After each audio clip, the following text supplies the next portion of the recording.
जरा एक पल के लिए सीन की कल्पना करते हैं। एक छोटा सा कमरा है जहाँ कुछ बहुत ही होनहार और जुनूनी लोग बंद हैं। हाँ, और हफ्तों से शायद किसी ने ठीक से नींद भी नहीं लिया। बिल्कुल। टेबल पर कॉफी के खाली कपों का पहाड़ खड़ा है और सब दिन रात एक करके बस कोडिंग कर रहे हैं। वो एक ऐसा 3D अवतार चैट प्लगइन तैयार कर रहे हैं जिसे लेकर उन्हें 100% यकीन है कि ये मार्केट में तहलका मचा देगा। हाँ, हर एक फीचर को चमकाया जा रहा है, डिजाइन को एकदम परफेक्ट बनाया जा रहा है और आखिरकार वो दिन आता है जिसका सबको इंतजार था, लॉन्च का दिन। धड़कनें तेज है ना? एकदम। सब एक साथ स्क्रीन के सामने खड़े होते हैं, कोई बटन दबाता है और प्रोडक्ट दुनिया के सामने लाइव हो जाता है और उसके बाद एकदम सन्नाटा। कोई इसे डाउनलोड नहीं करता, कोई उस पे बात तक नहीं करता। महीनों की वो जी तोड़ मेहनत, सारा पैसा और दुनिया बदलने की वो सारी उम्मीदें, सब कुछ एक झटके में शून्य हो जाता है। सच में किसी भी क्रिएटर या कुछ नया बनाने वाले के लिए ये सबसे बड़ा नाइटमेयर होता है। और सबसे डरावनी बात यह है कि ये किसी फिल्म की स्क्रिप्ट नहीं है। जी हाँ, ये IMVU नाम की कंपनी के संस्थापकों की असली कहानी है, जिन्होंने इस दर्द को झेला। जब कोई नया प्रोडक्ट बनाता है तो अक्सर एक अजीब सा अंधापन आ जाता है। मतलब टीम परफेक्शन के पीछे इतनी पागल हो जाती है कि ये सबसे बुनियादी सवाल पूछना ही भूल जाती, क्या असल में किसी इंसान को इस चीज की जरूरत है भी? सही बात है। ये लॉन्च के बाद का सन्नाटा सिर्फ एक बिजनेस फेलियर नहीं है, ये इस बात का सबूत है कि काम करने का हमारा सदियों पुराना तरीका अंदर से टूट चुका है। और यहीं पर एरिक रीज की मशहूर किताब द लीन स्टार्टअप पूरी तस्वीर बदल देती है।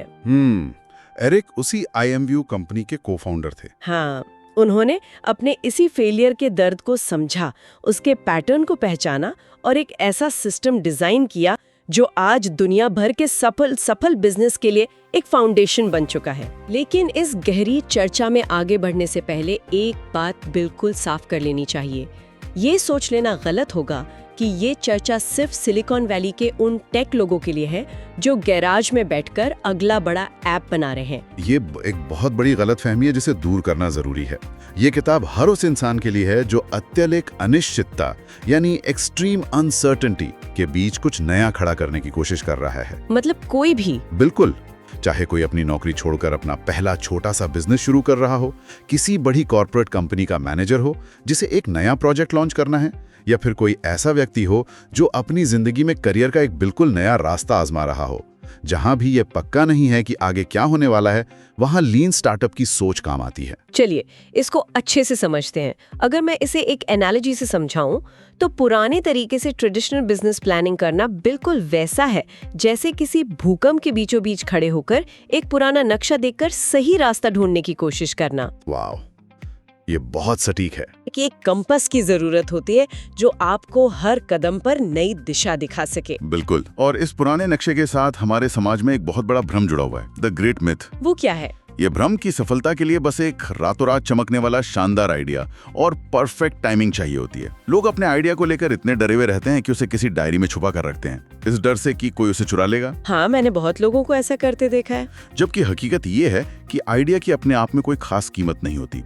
एक औसत इंसान के दिमाग में उसकी पूरी जिंदगी में ऐसे कम से कम 20 से 30 आइडिया आते हैं जो एक $multi-million बिजनेस बन सकते हैं। तो फिर असली खेल क्या है? असली खेल आइडिया का है ही नहीं। असली विज्ञान तो उस आइडिया के एग्जीक्यूशन में छिपा है। अच्छा, और एग्जीक्यूशन का मतलब है कि उस आइडिया को असल दुनिया की कसौटी पर कैसे कसा जाए। बिल्कुल।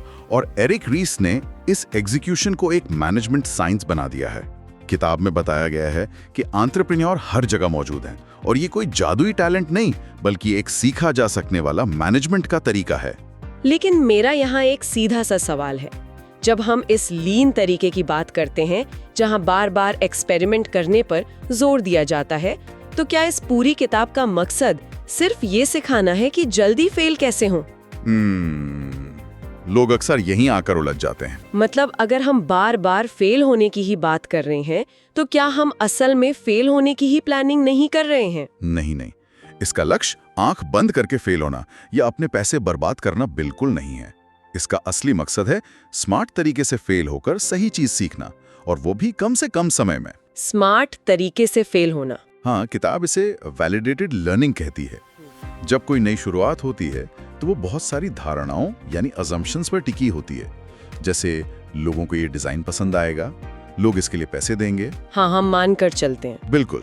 वैलिडेटेड लर्निंग का मतलब है कि इन धारणाओं को असल दुनिया में टेस्ट करना और डेटा के साथ ये साबित करना कि जो सोचा गया था वो सच में काम करता भी है या नहीं। मतलब अगर गलत रास्ते पर जाना ही है तो सालों की मेहनत और करोड़ों रुपए बर्बाद करने के बाद ये जानने से बेहतर है कि हफ्तों या दिनों में ही उस गलती को पहचान लिया जाए। एकदम सही। तो मतलब सीखना ही असली प्रोग्रेस है, सिर्फ पन्ने भरना या कोडिंग करते रहना प्रोग्रेस नहीं है। और इस वैलिडेटेड लर्निंग को हासिल करने के लिए किताब में एक इंजन का जिक्र है जिसे बिल्ड मेजर लर्न लूप कहा जाता है। हाँ, बिल्ड मेजर लर्न। मजेदार बात यह है कि भले ही इसका नाम बिल्ड मेजर लर्न है, जहां बिल्ड यानी बनाना पहले आता है, लेकिन असल में दिमाग के अंदर इसकी प्लानिंग बिल्कुल उल्टी दिशा से होती है। यह इस पूरे फ्रेमवर्क का सबसे ताकतवर हिस्सा है। हम सीधे टूल्स उठाकर कुछ बनाने नहीं लग जाते, रिवर्स इंजीनियरिंग होती है। अच्छा, वो कैसे? सबसे पहले ये तय करना होता है कि हमें सीखना क्या है। हमारी सबसे बड़ी, सबसे जोखिम भरी धारणा क्या है जिस पर पूरा बिजनेस टिका है। जब ये साफ हो जाता है तो फिर हम ये तय करते हैं कि इस सीख को हम मापेंगे कैसे, यानी कौन सा डेटा हमें बताएगा कि हम सही हैं या गलत। ओके, तो पहले सीखना, फिर मापना। और जब ये दोनों चीजें तय हो जाती हैं, तब जाकर सबसे अंत में हम ये सोचते हैं कि इस डेटा को हासिल करने के लिए हमें कम से कम मेहनत और खर्च में क्या बनाना चाहिए। यहाँ पर एक बहुत ही दिलचस्प बात आती है और यहीं से स्टार्टअप की दुनिया के सबसे मशहूर और शायद सबसे ज्यादा गलत समझे जाने वाले शब्द का जन्म होता है, MVP यानी मिनिमम वायबल प्रोडक्ट। बिल्कुल, MVP। अक्सर लोग सोचते हैं कि MVP का मतलब है कोई आधा अधूरा खराब सा प्रोडक्ट जिसे बस बाजार में फेंक दिया जाए। हाँ, जो कि बिल्कुल गलत है। असल में MVP एक एक्सपेरिमेंट है। ये बिल्कुल एक फूड ट्रक की तरह काम करता है। Food truck? हाँ, कोई भी इंसान किसी नई जगह पर एक 5 स्टार रेस्टोरेंट खोलने से पहले उसका इंटीरियर डिजाइन करने में लाखों खर्च करने के बजाय अपनी रेसिपी का मेनू एक छोटे से फूड ट्रक पर टेस्ट कर सकता है। अरे वाह! इससे ये पता चल जाएगा कि लोग असल में वो खाना पसंद करते भी हैं या नहीं। इस फूड ट्रक वाले उदाहरण को अगर हम टेक और बिजनेस की दुनिया में देखें तो किताब में कुछ बहुत ही शानदार असली कहानियां हैं जहां MVP ने पूरे बिजनेस का इतिहास बदल दिया। जैसे कि ज़ैपोस का ही केस लेते हैं, जो आज दुनिया का बहुत बड़ा ऑनलाइन जूता बेचने वाला प्लेटफॉर्म है। उसके फाउंडर निक स्विनमन के दिमाग में एक सवाल था, क्या लोग बिना जूते पहने, बिना उसका साइज चेक किए इंटरनेट पर जूता खरीदेंगे? उस समय ये एक बहुत बड़ा रिस्क था। बिल्कुल। अगर वो ट्रेडिशनल तरीके से जाते तो वो लाखों डॉलर खर्च करके एक बड़ा वेयरहाउस लेते, इन्वेंट्री भरते और फिर वेबसाइट बनाते। लेकिन उन्होंने ऐसा कुछ नहीं किया। बिल्कुल नहीं। निक ने एक ऐसा MVP बनाया जो बाहर से देखने में एक पूरी वेबसाइट लगता था, लेकिन पीछे कुछ भी नहीं था। पीछे कुछ नहीं था मतलब क्या? वो अपने आसपास की लोकल जूतों की दुकानों में गए, उन्होंने दुकानदारों से परमिशन ली, उन जूतों की फोटो खींची और वेबसाइट पर डाल दी। बस फोटो? हाँ। जब भी कोई वेबसाइट से जूता ऑर्डर करता, निक खुद उस दुकान पर जाते, पूरे पैसे देकर जूता खरीदते और उसे कस्टमर को पार्सल कर देते। अरे बाप रे, इसमें तो उनका कोई प्रॉफिट भी नहीं हो रहा होगा। प्रॉफिट कमाना उस वेब का लक्ष्य था ही नहीं, उनका लक्ष्य था सीखना। उस छोटे से बिना इन्वेंट्री वाले MVP ने उन्हें वैलिडेटेड लर्निंग दी। उन्होंने साबित कर दिया कि हाँ, लोग इंटरनेट पर जूते खरीदने को तैयार हैं। और सिर्फ इतना ही नहीं, जूते पैक कैसे करने हैं, कस्टमर सर्विस कैसे देनी है, लोग किस तरह के सवाल पूछते हैं, ये सब उन्होंने बिना कोई भारी इन्वेस्टमेंट किए सीख लिया। वाओ! और अगर किसी चीज को बनाना तकनीकी रूप से बहुत ही ज्यादा मुश्किल हो तो MVP कैसे काम करेगा? इसका सबसे बेहतरीन जवाब ड्रॉपबॉक्स की कहानी में मिलता है। हाँ, ड्रू ह्यूस्टन की कहानी। बिल्कुल। वो एक ऐसा फाइल शेयरिंग सॉफ्टवेयर बनाना चाहते थे जो हर कंप्यूटर और ऑपरेटिंग सिस्टम पर बिना अटके काम करे। लेकिन ऐसा सॉफ्टवेयर बनाना कोई 1-2 हफ्ते का काम नहीं था। इसमें बहुत भारी तकनीकी मेहनत और महीनों लगने वाले थे। सही बात है। अब सवाल ये था कि बिना सॉफ्टवेयर बनाए वो ये कैसे टेस्ट करें कि लोगों को इसकी जरूरत है। तो उन्होंने कोडिंग करने के बजाय सिर्फ एक वीडियो बनाया। सिर्फ एक वीडियो? हाँ, एक साधारण सा वीडियो जिसमें उन्होंने एक्टिंग की जैसे कि सॉफ्टवेयर पहले से तैयार है और काम कर रहा है। उन्होंने बस स्क्रीन रिकॉर्ड करके दिखाया कि फाइल कैसे सिंक होती है और उस वीडियो को टेक कम्युनिटी के एक फोरम पर डाल दिया। अब फिर क्या हुआ? 5000 से बढ़कर 75,000 हो गई। बिना एक भी लाइन का कोड लिखे उन्होंने अपनी सबसे बड़ी धारणा को वैलिडेट कर लिया। ये कमाल है। और ऐसे ही एक और कहानी है विलेज लॉन्ड्री सर्विस की, भारत में बेंगलोर में। अच्छा, बैंगलोर में? हाँ, अक्षय मेहरा ने कोई बड़ी लॉन्ड्री शॉप खोलने की बजाय एक पिकअप ट्रक के पीछे वॉशिंग मशीन रखी और गली गली जाके लोगों का भरोसा टेस्ट किया। बाद में वही एक सफल मोबाइल कियोस्क मॉडल बन गया। और ग्रुपॉन ने भी तो यही किया था ना? बिल्कुल। एंड्रू मैसन ने शुरुआत में कोई बड़ा कूपन प्लेटफॉर्म नहीं बनाया था, बस एक साधारण वर्डप्रेस ब्लॉग था जहां वो हाथ से पीडीएफ कूपन बनाकर लोगों को ईमेल करते थे। वाह, मतलब एमवीपी कुछ भी हो सकता है जो आपको सीखने में मदद करे। यहाँ जो सबसे हैरान करने वाली बात है वो ये कि मान लीजिए हमने एक शानदार एमवीपी बना भी लिया और उसे मार्केट में उतार दिया। अब हमारे पास डेटा आना शुरू हो गया है। असली समस्या यहाँ से शुरू होती है। समस्या? डेटा आना तो अच्छी बात है ना? सारा डेटा सच नहीं बोलता। अक्सर प्रोजेक्ट्स एक बहुत बड़े धोखे का शिकार हो जाते हैं जिसे वैनिटी मैट्रिक्स कहा जाता है। वैनिटी मतलब दिखावा? हाँ, ये वो आंकड़े होते हैं जो कागज पर या किसी प्रेजेंटेशन में देखने में बहुत अच्छे लगते हैं, जैसे हमारी वेबसाइट पर कुल कितने हिट्स आए, हमारे ऐप के कुल कितने डाउनलोड्स हो गए, या हमारे सोशल मीडिया पेज पर कितने लाइक्स हैं। हाँ, ये तो सब देखते हैं। ये आंकड़े हर महीने ऊपर जाते हुए दिखेंगे क्योंकि कुल संख्या हमेशा बढ़ती ही है। इन्हें देखकर पूरी टीम खुश होती है कि ग्रोथ हो रही है, लेकिन असलियत में ये मैट्रिक्स बिजनेस की असली सेहत या कस्टमर के बर्ताव के बारे में कुछ नहीं बताते। तो अगर पेज व्यूज और डाउनलोड्स हमें सच नहीं बता रहे हैं तो हमें किस डेटा पर भरोसा करना चाहिए? असली मैट्रिक्स क्या होते हैं? असली मैट्रिक्स को एक्शनेबल मैट्रिक्स कहा जाता है। ये वो डेटा है जो आपको स्पष्ट रूप से कारण और प्रभाव समझाता है और जिस पर आप कोई ठोस एक्शन ले सकते हैं। इसका कोई उदाहरण? वैनिटी मैट्रिक्स से बचने का सबसे अच्छा तरीका है कोहोर्ट एनालिसिस का इस्तेमाल करना। ये कोई बहुत मुश्किल चीज नहीं है। इसका सीधा सा मतलब है कि यूजर्स को एक साथ देखने के बजाय उन्हें छोटे छोटे ग्रुप्स में बांट कर देखना। ओके। मान लीजिए जनवरी में जो लोग ऐप पर आए उनका एक ग्रुप बन गया, फरवरी में जो आए उनका दूसरा ग्रुप। अब अगर हमने फरवरी में ऐप में कोई नया फीचर जोड़ा है तो हम देखेंगे कि क्या जनवरी वाले ग्रुप के मुकाबले फरवरी वाले ग्रुप के लोग ऐप पर ज्यादा समय बिता रहे हैं। अच्छा, मतलब हम तुलना कर रहे हैं। हाँ, क्या वो ज्यादा खरीदारी कर रहे हैं? अगर हाँ तो हमारा नया फीचर काम कर रहा है, अगर नहीं तो वो फीचर बेकार है। ग्रॉकेट नाम के टेस्ट प्रेप प्लेटफॉर्म की कहानी इस कोहर्ट एनालिसिस और एबी टेस्टिंग के महत्व को बहुत गहराई से समझाती है। हाँ, उनका केस बहुत दिलचस्प है। उनकी पूरी टीम महीनों से इस डिजाइन पर काम कर रही थी कि यूजर्स को प्लेटफॉर्म पर कैसे लाया जाए। उनकी एक बहुत मजबूत धारणा थी कि अगर यूजर्स से वेबसाइट पर आते ही साइन अप करने को कहा जाएगा तो वो भाग जाएंगे। तो उन्होंने क्या किया? इसलिए उन्होंने तय किया कि पहले यूजर्स को पूरा प्लेटफॉर्म आजमाने दिया जाए और बिल्कुल आखिर में उनसे साइन अप मांगा जाए। इसे बनाने में बहुत समय लगा। लेकिन जब उन्होंने एबी टेस्टिंग की, यानी कुछ यूजर्स को पुराना डिजाइन दिखाया और कुछ को नया डिजाइन, और कोहोर्ट एनालिसिस के जरिए डेटा निकाला, तो रिजल्ट चौंकाने वाला था। क्या रिजल्ट आया? दोनों डिजाइन का परिणाम बिल्कुल एक जैसा था, चाहे यूजर से पहले साइन अप करवाओ या बाद में। जितने लोगों को टिकना था उतने ही टिके। उनकी महीनों की कोडिंग और धारणाएं डेटा के सामने धराशायी हो गई। और ऐसा ही कुछ वेल्थ फ्रंट के साथ भी हुआ। अच्छा। उन्होंने शुरुआत में लोगों को इन्वेस्टिंग सिखाने के लिए एक फैंटेसी स्टॉक मार्केट गेम बनाया था। उनकी धारणा थी कि जो लोग नकली पैसों के साथ गेम में अच्छा खेल रहे हैं वो धीरे धीरे उसी प्लेटफॉर्म पर असली पैसे भी इन्वेस्ट करने लगेंगे। ये तो बहुत लॉजिकल लग रहा है। गेम बहुत पॉपुलर हो गया। अगर वो सिर्फ गेम खेलने वालों की वैनिटी मैट्रिक्स देखते रहते तो उन्हें लगता कि वो दुनिया की सबसे सफल कंपनी बनने वाले हैं। लेकिन सच्चाई कुछ और थी। बिल्कुल। जब उन्होंने एक्शनेबल मैट्रिक्स देखे, यानी कितने लोग नकली गेम से निकलकर असली पैसा लगा रहे हैं, तो पता चला कि लाखों गेमर्स में से सिर्फ मुट्ठी भर लोग ही इसके लिए तैयार थे। ओहो। मनोविज्ञान ही अलग था। लोग नकली पैसों के साथ रिस्क लेना पसंद करते थे, पर असली पैसों के साथ वो बहुत डरे हुए थे। इस सच्चाई ने उन्हें अपना पूरा बिजनेस मॉडल बदलने पर मजबूर किया। ये बहुत ही गहरी बात है, लेकिन एक प्रैक्टिकल समस्या भी है।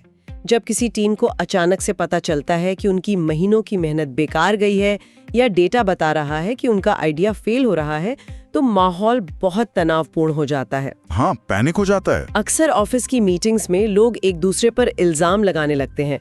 कोडिंग वाले डिजाइन को दोष देते हैं, डिजाइन वाले मार्केटिंग को, और मार्केटिंग वाले मैनेजमेंट को। इसे 5 ब्लेम्स या 5 इल्जाम की स्थिति कहा जाता है। ऐसे जहरीले माहौल को कैसे ठीक किया जाए? इसके लिए किताब टोयोटा की एक बहुत ही पुरानी और आजमाई हुई तकनीक का सुझाव देती है, जिसे 5 Whys यानी 5 बार क्यों पूछना कहते हैं। 5 Whys? हाँ, इसके पीछे का मनोविज्ञान ये है कि हर गलती के पीछे असल में किसी इंसान की बदमाशी नहीं, बल्कि एक सिस्टम की खराबी होती है। जब भी कोई समस्या आए तो किसी को दोष देने के बजाय 5 बार क्यों पूछें। इसको एक उदाहरण से समझते हैं।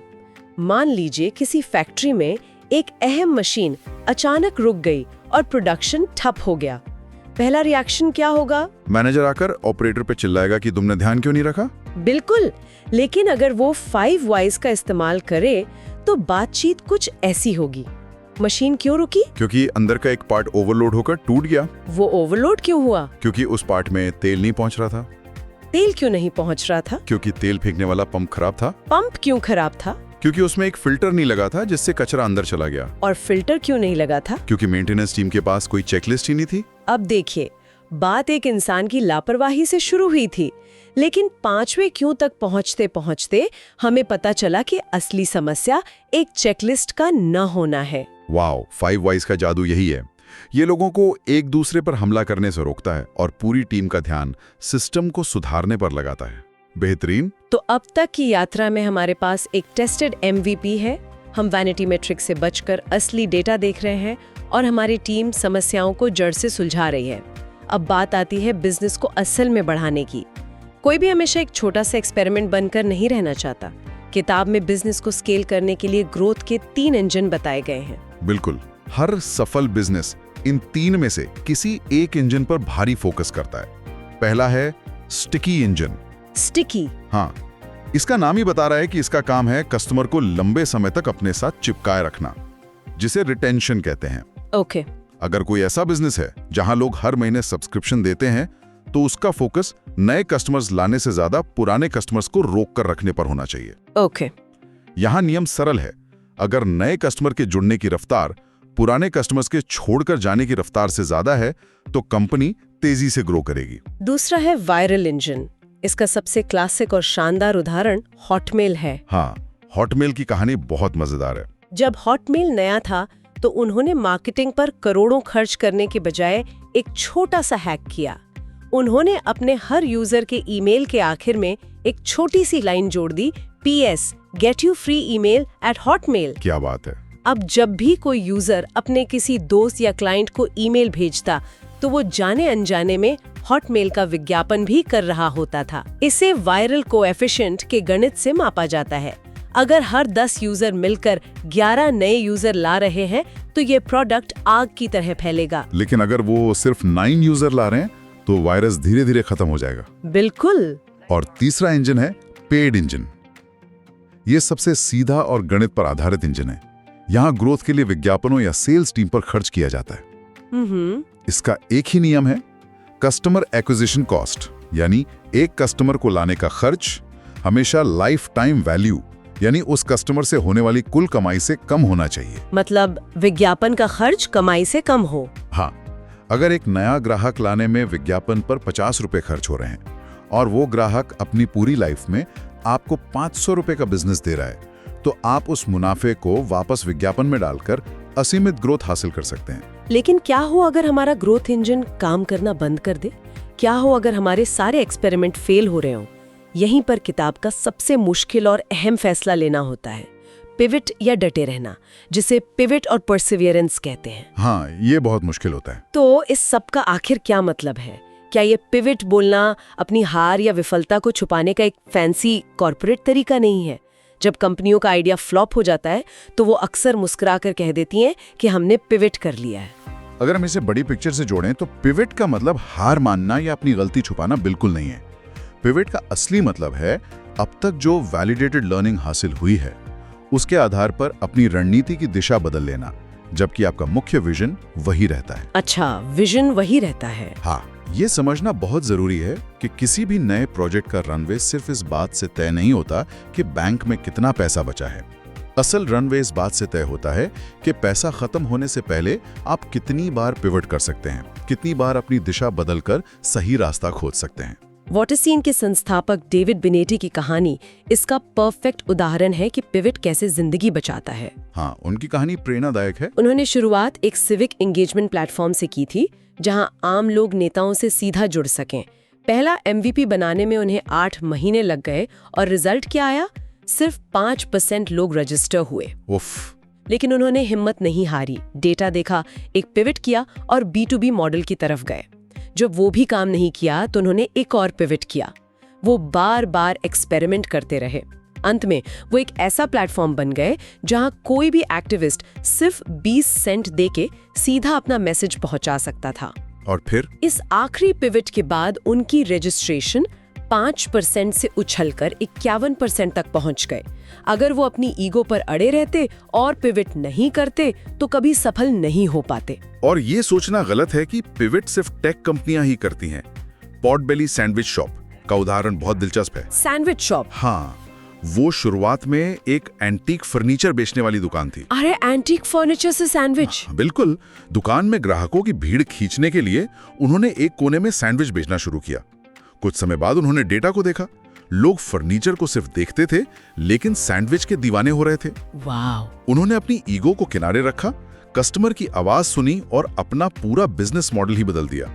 आज वो एक सफल और बड़ी सैंडविच चेन बन चुके हैं। इसे कहते हैं डेटा के आधार पर स्मार्ट पिवट करना। ये वाकई में कमाल है कि कैसे एक छोटी सी एक पूरी दिशा बदल सकती है। अब तक हमने जो भी गहरी बातें की हैं, चाहे वो MVP हो, पिवट हो या लर्निंग हो, उन्हें हम अपनी दैनिक जीवन में कैसे लागू कर सकते हैं। किताब में काम करने के तरीके को लेकर एक बहुत ही अजीब लेकिन असरदार कॉन्सेप्ट है, छोटे हिस्से में काम करना या working in small batches. James Womack की लिफाफे भरने वाली कहानी इसी दिमाग में हमेशा के लिए बैठा देती है। मान लीजिए किसी को 1000 चिट्ठियां लिफाफों में डालकर भेजनी है। हमारा आम दिमाग क्या कहेगा? क्या कहेगा? वो कहेगा कि पहले सारे 1000 पन्नों को एक साथ मोड़ लो, फिर एक साथ सारे पन्नों को लिफाफों में डालो और अंत में सब पर एक साथ मोहर लगाओ। इसे लार्ज बैच कहते हैं। देखने में तो ये बहुत लॉजिकल लगता है कि एक ही काम बार बार करने से हाथ तेज चलेगा और काम जल्दी खत्म होगा। लॉजिकल लगता है, लेकिन ऐसा है नहीं। प्रयोगों से बार बार ये साबित हुआ है कि सिंगल पीस फ्लो, यानी एक पन्ना मोड़ना, उसे लिफाफे में डालना, उस पर मोहर लगाना और फिर दूसरा पन्ना उठाना, असल में ज्यादा तेज और सुरक्षित होता है। ऐसा क्यों? क्योंकि लार्ज बैच में गलतियां बहुत आखिर में पकड़ में आती हैं। सोचिए, अगर किसी ने मेहनत करके 1000 पन्ने मोड़ लिए और जब वो उन्हें लिफाफे में डालने लगा तब पता चला कि पन्ने मोड़ने का तरीका ही गलत था और वो लिफाफे में फिट ही नहीं आ रहा है। अरे बाप रे, उसकी सारी मेहनत बेकार हो गई। बिल्कुल। छोटे बैच में आप पहले ही लिफाफे में अपनी गलती पकड़ लेंगे और उसे तुरंत सुधार लेंगे। ये लर्निंग को तेज करता है। और ये सिद्धांत सिर्फ लिफाफों तक सीमित नहीं है, इसका इस्तेमाल एजुकेशन सिस्टम तक में हो रहा है। स्कूल ऑफ वन का उदाहरण देखिए। हाँ, एजुकेशन में भी। वहाँ बच्चों को साल भर का एक फिक्स्ड बड़ा सिलेबस एक साथ पढ़ाने के बजाय उनकी व्यक्तिगत जरूरत के हिसाब से हर दिन छोटे छोटे हिस्सों में पढ़ाया गया। टीचर हर दिन डेटा देखते थे कि बच्चा क्या सीख रहा है और अगले दिन का लेसन उसी हिसाब से बदलते थे। इस स्मॉल बैच अप्रोच से बच्चों के टेस्ट स्कोर में जबरदस्त उछाल आया। इसकी वजह से एक बहुत जरूरी सवाल उठता है कि कोई भी इंसान अपनी रोजमर्रा की जिंदगी में इन लीन सिद्धांतों को कैसे अपना सकता है। अगर कोई अपनी फिटनेस जर्नी शुरू करना चाहता है या कोई नया साइड प्रोजेक्ट शुरू करना चाहता है तो उसे महीनों तक एक परफेक्ट मास्टर प्लान बनाने की जरूरत नहीं है। उसे बस एक छोटा सा MVP डिजाइन करना चाहिए। जैसे अगर मुझे अपना खुद का कोई नया पॉडकास्ट शुरू करना हो तो मैं महीनों तक लाखों रुपए का माइक खरीदने, साउंड प्रूफ स्टूडियो बनाने और परफेक्ट डिजाइन सोचने में समय बर्बाद नहीं करूंगी। मेरा MVP बहुत सीधा होगा। मैं सिर्फ अपने फोन से एक छोटा सा ऑडियो रिकॉर्ड करूंगी और उसे 10-15 लोगों को भेजूंगी। बिल्कुल। अगर उनका रिस्पॉन्स अच्छा आया तो मैं अगला कदम उठाऊंगी। इसे कहते हैं लगातार सुधार करना बिना एक बड़ा रिस्क लिए। यही इस पूरी किताब का सबसे बड़ा संदेश है। अगर हम इस चर्चा का निचोड़ निकालें तो द लीन स्टार्टअप हमें सिखाता है कि किसी भी नए काम में अनिश्चितता से घबराना नहीं है, बल्कि उसे मैनेज करना है। सही बात है। आइडिया से ज्यादा ताकत उस आइडिया को टेस्ट करने में है। हमेशा एक मिनिमम वायबल प्रोडक्ट के साथ बाजार में उतरें। उन वैनिटी मैट्रिक्स के धोखे में ना आएं जो सिर्फ ईगो बढ़ाते हैं, बल्कि उन एक्शनेबल मैट्रिक्स पर ध्यान दें जो असल सच्चाई बताते हैं। और अगर सच्चाई कुछ और हो तो जब सच्चाई ये दिखाए कि मौजूदा रास्ता काम नहीं कर रहा है तो बिना संकोच के दिशा बदलें, यानी पिवट करें।